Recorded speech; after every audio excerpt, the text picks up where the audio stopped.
Welcome back to Key Talk Media. This host Key Talk. Check it out, man. All right. I'm gonna give a shout out to Notification Gang, Key Talk Gang for rocking with me every single video. If you listen to my voice right now, make sure you hit the notification bell so you get notification every single time I drop a video.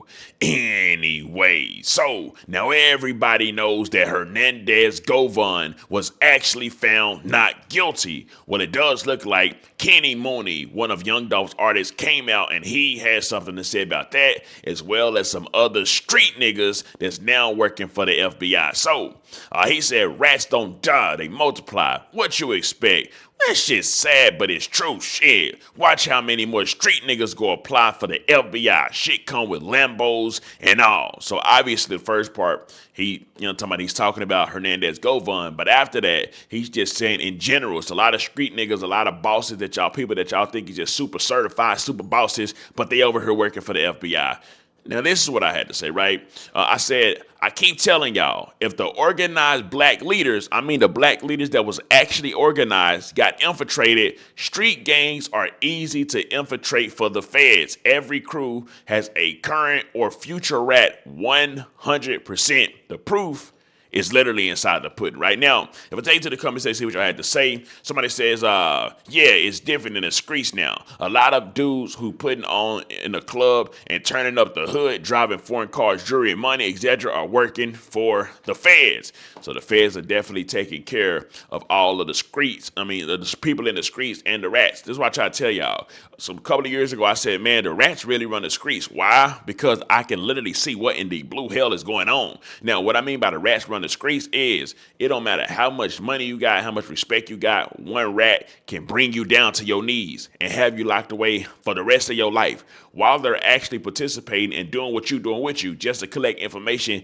and then they go snitch and send you away, right? And that's what I meant by that. So it can't defeat the rats. And why? Because the rats work with the feds. The feds are intertwined with mostly all street business. Maybe they ain't came in yet, but they build case, and then they decide to come in. That's why they say whenever they come in, they got everything that they need already. Why? Because it'd be a whole lot of rats that's going down, right? Anyways, now, speaking of that, a Houston, Texas rapper that goes by the name of OMB Bloodbath, who's actually arrested right now over some gang charges. She's actually reappeared. Now, this is obviously her from jail. As you can notice, there goes OMB Bloodbath right there.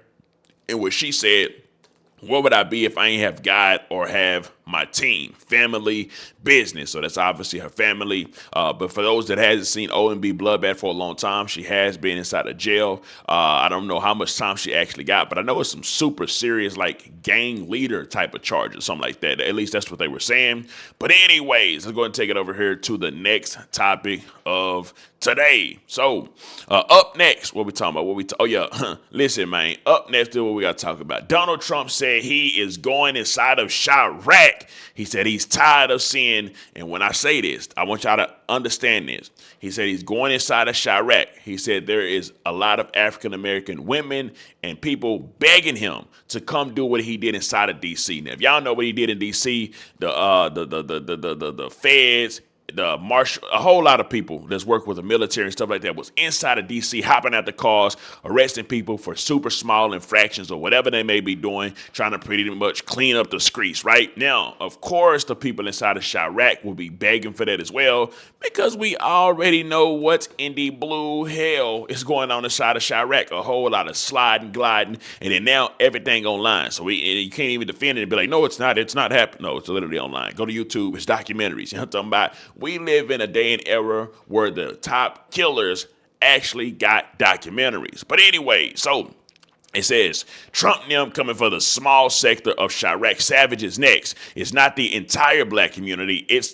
a minority of the majority of blacks inside of Chicago. Trump says he's planning on targeting Chicago for his next federal takeover. Claims citizens are begging him to be saved. They're wearing red hats. African-American ladies, beautiful ladies, are saying, please, President Trump, come to Chicago. Now, Some people may look at this as just a joke, but some people may understand what's really going down inside these streets. You know, I'm talking about a whole lot of people dying. You know, I'm talking about, like I said, you know how they be like, it's supposed to be rules, no babies and kids, and no, everybody dying. The babies, the kids getting spent up, the switches getting let off inside of crowds, everybody getting hit. It don't even matter. So that actually makes it easier for the president and the government to be able to come in. And I know a lot of people keep saying this word martial law. Listen, bro. Niggas already living under martial law. I'm talking about martial law of the streets. If you're on the way of that bullet, whenever that bullet come, and the bullet ain't got no name, and it can definitely be customized with your name on it, right? Anyways, actually, no, I want to read some of the comments, see what y'all had to say about this. Give me 1 second. Actually, no, if you want to read the comments, go to my Instagram at Key Talk Media. But anyways, aside from that, let me go ahead and go to the next topic for today. Oh, yeah. Listen, man, them OTF boys is not playing. So it looks like OTF Boona has been arrested for allegedly kidnapping, duct taping, and shooting someone 17 times in a home invasion. They said Buddy ran in looking for all type of stuff. Maybe he didn't find what he was looking for, because what in the blue hell is going on? 17 shots. That's overkill. And I can really say over about 6 more times, because that's super overkill, right? Anyways, and it ain't looking good for Dirk. Dirk already over here fighting Rico that he done allegedly got somebody killed. So with this happening right here, it ain't looking too good for OTF. But anyways, now we take to the comments and see what y'all had to say. Somebody say, because Dirk telling. Now, I think that happened before Dirk was even arrested. It says, freak Boona OTF. Dirk and Von literally the 2 most successful artists out of OTF. Everybody else. So with that being said, man, go to the comment section. You want to read the rest of that. This is just a brief synopsis of everything that's going down inside the media screech. You know what I'm talking about? Anyways, now, aside from that, King Von's baby mama came out and said something that got a lot of people scratching their head too. She actually came out and said, long live Dolph, spin again on them fuck niggas. So King Von's baby mama is urging Pre to put on a lemon pepper stepper shoes and get back in that field and go step some more for Dolph. You know what I'm talking about? Obviously, she's saying go get Hernandez, go Von. That's really much what I'm reading when I see this, right? So I said, King Von, baby mama encourages PRE to keep spinning for Dolph. Should she lace up her boots and go hop in the field? The first comment says, girl, please, forever spin. Now that they done, though, what's said don't need to be explained. Been doing body for body. Spin again is crazy. Go spin for a Von.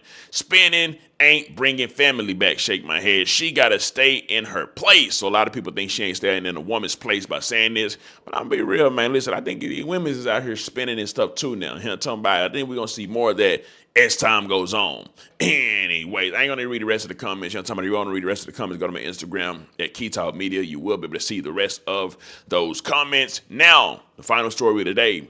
Heartbreaking news. An 18-year-old, you know, this is an 18-year-old out of Memphis, Tennessee. We know how Memphis get down. We know there's a whole lot of killing. But this dude right here, yes, he was in the streets. Yes, he was possibly gangbanging. But he graduated from high school. And in his last interview, he said he's trying to get up out of Memphis. Why? So therefore, he can better himself. He wanted to do better. He said he wanted to do culinary arts. He wanted to do cooking. But of course, when you're in a city where there ain't a lot of going on, unfortunately, tragic things happen. And a tragic thing did happen to FBG FatSlime. He was actually killed inside of Memphis recently, actually like a few hours ago. So here was his last, a clip from his last interview. Focus on it. But like now, I'm focused on this shit. I'm finna move to Nashville and shit. Finna start streaming and shit. I stay tuned. I'm finna start YouTube. I'm finna start doing all this shit. How old you? 18. I just turned 18 in January. I saw you graduated high school and shit like that. So like, is you going to college down there, or you just going down there just to get on type shit? Which I don't know. A nigga had like the cook. I'm finna go to culinary school on God. Yeah. Anyways, now, unfortunately, he was tragically killed and unalive. It says a dang 18-year-old Memphis rapper was shot and killed after saying he was moving out the city to do something with his life. He graduated high school and everything. So it's always tragic when you got somebody that maybe they've been in a harsh environment. Maybe they are tied in with some gangbanging, but at least had the knowledge to go and get an education, you know what I'm talking about, and wanted to do better. But, you know what I'm talking about, when you express what you want to do and it's got to do with something better in yourself, unfortunately, you got niggas that ain't going to better themselves at all, and they don't want to hear about nobody else better than themselves. They would rather kill you than to see you go out and shine. Anyways, let me know something. Comment down below. Let me know what you think about this entire ordeal. I'm out.